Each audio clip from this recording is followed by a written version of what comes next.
দর্শক, টেক সজা ইউটিউব চ্যানেলের নতুন ভিডিওতে আপনাকে স্বাগতম। আজকের ভিডিওতে আমরা আলোচনা করতে চলেছি বাংলাদেশের ড্রাইভিং লাইসেন্স প্রাপ্তির কিছু প্রাথমিক বিষয় নিয়ে। আজকের আলোচনার প্রধান বিষয়গুলো হলো ড্রাইভিং লাইসেন্সের জন্য কী ধরনের যোগ্যতা বা সক্ষমতা থাকতে হবে, অর্থাৎ বাংলাদেশে ড্রাইভিং লাইসেন্সের জন্য আবেদন করতে হলে আপনার কী কী ধরনের যোগ্যতা বা সক্ষমতা থাকতে হবে সেই বিষয়ে। দুই হচ্ছে ড্রাইভিং লাইসেন্স প্রাপ্তির প্রক্রিয়া, অর্থাৎ কিভাবে আপনি ড্রাইভিং লাইসেন্সটা পেতে পারেন বা কিভাবে পাবেন, যার কী কী প্রক্রিয়া ধাপ বা অনুসরণ করতে হবে আপনাকে সেই সম্পর্কে। আর তৃতীয়ত ড্রাইভিং লাইসেন্সের জন্য প্রয়োজনীয় ডকুমেন্ট বা নথিপত্র, অর্থাৎ কী কী নথিপত্র লাগবে বা ডকুমেন্ট লাগবে ড্রাইভিং লাইসেন্স আবেদন করতে হলে সেই সম্পর্কে। তাই ভিডিওটি শেষ পর্যন্ত দেখার জন্য অনুরোধ রইল। আর আপনি যদি আমাদের চ্যানেলে নতুন হয়ে থাকে তাহলে অবশ্যই চ্যানেলটিকে সাবস্ক্রাইব করে বেল আইকনটি অন করে দিবেন, যাতে আমাদের পরবর্তী ভিডিওগুলো আপনার কাছে পৌঁছে যায় সবার আগে। তাহলে চলুন কথা না বাড়িয়ে ভিডিওটি শুরু করা যাক।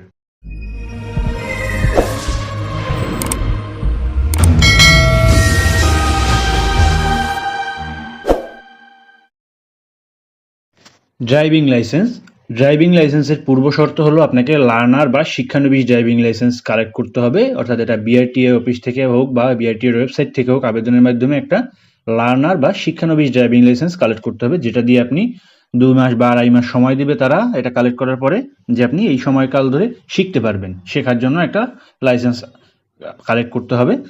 তারপর হচ্ছে ড্রাইভিং লাইসেন্সের আবেদনকারীর ন্যূনতম শিক্ষাগত যোগ্যতা হচ্ছে 8ম শ্রেণী পাস। বাংলাদেশের ড্রাইভিং লাইসেন্সের জন্য যারা আবেদন করবে তাদের ন্যূনতম 8ম শ্রেণী পাস হতে হবে। অপেশাদারের জন্য ন্যূনতম বছর নির্ধারণ অর্থাৎ বয়স নির্ধারণ করা হয়েছে 18 বছর। আর পেশাদার ড্রাইভিং লাইসেন্সের জন্য যারা আবেদন করবে তাদের সর্বনিম্ন বয়স হতে হবে 21 বছর। মানসিকভাবে এবং শারীরিকভাবে উভয়ই সুস্থ থাকতে হবে, সে পেশাদার হোক বা অপেশাদার হোক। যারাই ড্রাইভিং লাইসেন্স নেবে না কেন তাদেরকে মানসিক এবং শারীরিকভাবে সুস্থ থাকতে হবে। দ্বিতীয়ত, ড্রাইভিং লাইসেন্স প্রাপ্তির প্রক্রিয়া, অর্থাৎ কিভাবে আপনি ড্রাইভিং লাইসেন্সটা পাবেন। গ্রাহককে প্রথমে লার্নার বা শিক্ষানবিশ ড্রাইভিং লাইসেন্সের জন্য প্রয়োজনীয় কাগজপত্র সহ অনলাইনে যে ওয়েবসাইট আছে বিআরটিএ, সেই ওয়েবসাইটের মাধ্যমে আবেদন করতে হবে। অনলাইন সিস্টেম থেকে তার লার্নার বা শিক্ষানবিশ ড্রাইভিং লাইসেন্স ইস্যু করা হবে এবং গ্রাহককে সাথে সাথেই সিস্টেম থেকে তার শিক্ষানবিশ ড্রাইভিং লাইসেন্স প্রিন্ট করে নিতে পারবেন। এরপর 2-3 মাস প্রশিক্ষণ গ্রহণের পর তাকে নির্ধারিত তারিখ ও সময়ে নির্ধারিত কেন্দ্রে লিখিত, মৌখিক ও ফিল্ড টেস্টে অংশগ্রহণ করতে হবে। অর্থাৎ ফিল্ড টেস্ট মানে আপনাকে গাড়ি চালিয়ে দেখাতে হবে যে আপনি কোন যে গাড়ির জন্যই, আপনি যে ভেহিকেলের জন্যই আপনি চাচ্ছেন না কেন লাইসেন্সটা, সেটা আপনাকে চালিয়ে দেখাতে হবে, অর্থাৎ প্র্যাকটিক্যাল করে দেখাতে হবে। সোজাসুজি কথা যেটা বোঝায় যে আপনাকে পরীক্ষা দিতে হবে যে আপনি চালাতে পারেন, সক্ষম। এ সময় প্রার্থীকে প্রয়োজনীয় প্রমাণক, অর্থাৎ আপনার যে ডকুমেন্টগুলো সাবমিট করবেন সেগুলো কাগজপত্র নিতে হবে।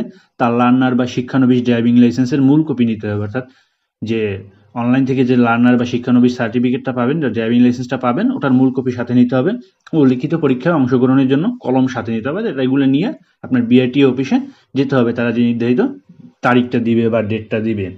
তারপর হচ্ছে লার্নার বা শিক্ষানবিশ ড্রাইভিং লাইসেন্সের জন্য প্রয়োজনীয় কাগজপত্র, অর্থাৎ এবার আমরা জানবো কি কি দরকার আমাদের লার্নার বা শিক্ষানবিশ ড্রাইভিং লাইসেন্স আবেদন করতে হলে। অনলাইনে আবেদন করতে হলে প্রথমে নির্ধারিত ফর্মে আবেদন করতে হবে অনলাইনের মাধ্যমে।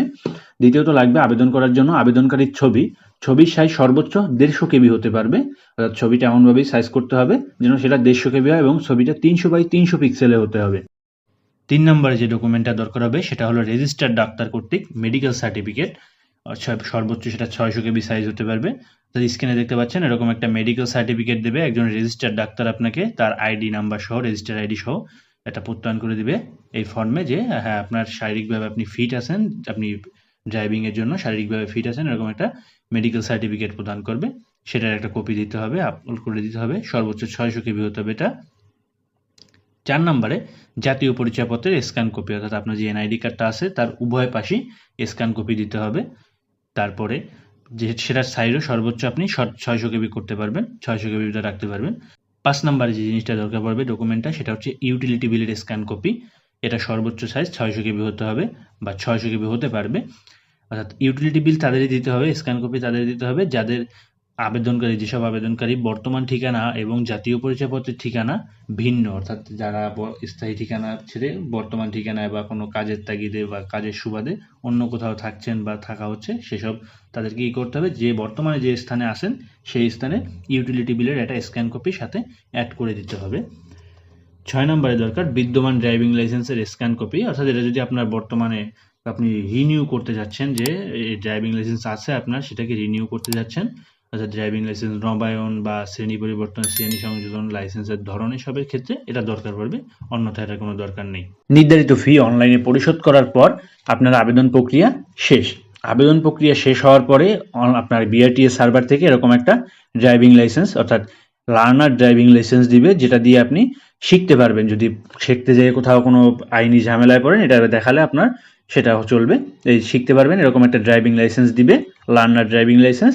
এটা নিচে আসলে দেখতে পাচ্ছেন এখানে আপনার রিটেন পরীক্ষার ডেট দেওয়া থাকবে, ওরাল পরীক্ষার ডেট, মৌখিক পরীক্ষার ডেট দেওয়া থাকবে এবং প্র্যাকটিক্যাল পরীক্ষার ডেট এবং সময় এবং ভেন্যু দেওয়া থাকবে আপনার। আর নিচে দেখা আছে দেখতে পাচ্ছেন পরীক্ষার উপস্থিতি, পরীক্ষায় উপস্থিতি হওয়ার সময় লেখার জন্য কালো কলম সহ নিম্নোক্ত কাগজপত্র যদি পরিদর্শককে প্রদর্শনের জন্য সাথে রাখতে হবে। অর্থাৎ এইগুলো আমার নিচে যে কাগজগুলো দেওয়া আছে এইগুলো আমাদের অবশ্যই সাথে রাখতে হবে। কি কি রাখতে হবে দেখি। লার্নার ড্রাইভিং লাইসেন্স, এই যে কপিটা আমরা পড়তেছি এইটাই জাতীয় পরিচয়পত্রের মূল কপি, অর্থাৎ জাতীয় আপনার যে এনআইডি কার্ড রয়েছে সেটার মূল কপিটা আপনি সাথে রাখবেন। মেডিকেল সার্টিফিকেটের মূল কপি, অর্থাৎ যে মেডিকেল সার্টিফিকেটটা ডাক্তার সিগনেচার করছে ওইটার মূল কপি সাথে রাখবেন। শিক্ষাগত যোগ্যতার সনদ, অর্থাৎ সত্যায়িত কপি রাখলেও হবে, মূল কপি রাখলেও হবে। ইউটিলিটি বিল, যদি আপনি ইউটিলিটি বিল অ্যাড করে থাকেন ইউটিলিটি বিল, তাহলে সেটারও সত্যায়িত কপি রাখলে হচ্ছে, মূল কপি রাখলেও হচ্ছে। আর বিদ্যমান ড্রাইভিং লাইসেন্স, যদি আপনি পরিবর্তন বা কোনো কিছু রিনিউ করছেন বা পরিবর্তন শ্রেণী কোনো কিছু পরিবর্তন করে, তাহলে বিদ্যমান ড্রাইভিং লাইসেন্স যেটা আছে আপনার সেটা রাখবেন। ব্যাস, এইগুলো আপনার সাথে রাখলেই ও পরীক্ষার সময় সাথে রাখতে হবে।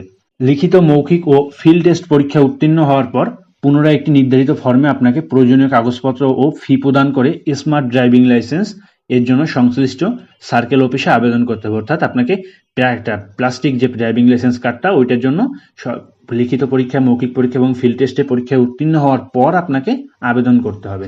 গ্রাহকের বায়োমেট্রিক, ডিজিটাল, অর্থাৎ বায়োমেট্রিক মানে বলতে বোঝায় যে ডিজিটাল ছবি, ডিজিটাল স্বাক্ষর এবং আঙুলের ছাপ গ্রহণপূর্বক স্মার্ট কার্ড ইস্যু করা হবে। অর্থাৎ প্লাস্টিকের যে ড্রাইভিং লাইসেন্স কার্ডটা ওটা ইস্যু করা হয়।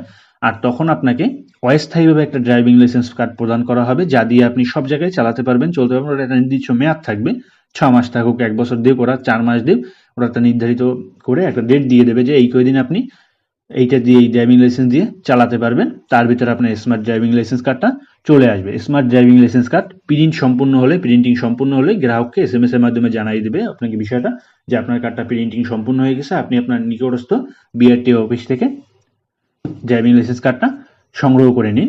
ব্যাস, এই ছিল আজকের ভিডিওর আলোচনার মূল বিষয়বস্তু, যে ড্রাইভিং লাইসেন্সের জন্য যে নির্ধারিত যোগ্যতা এবং আপনার যে ডকুমেন্টগুলো দরকার হবে, কাগজপত্রগুলো দরকার হবে, সেই সম্পর্কে আলোচনা। ভিডিওটি শেষ পর্যন্ত দেখার জন্য অসংখ্য ধন্যবাদ। ভিডিওটি যদি ভালো লেগে থাকে তাহলে ভিডিওটিতে অবশ্যই একটি লাইক দিবেন, এবং যদি ভিডিওটি বুঝতে কোথাও সমস্যা হয়ে থাকে বা কোনো প্রশ্ন থেকে থাকে ভিডিও সম্পর্কে, অবশ্যই কমেন্ট করে জানাবেন। আশা করি রিপ্লাই দেওয়ার চেষ্টা করব।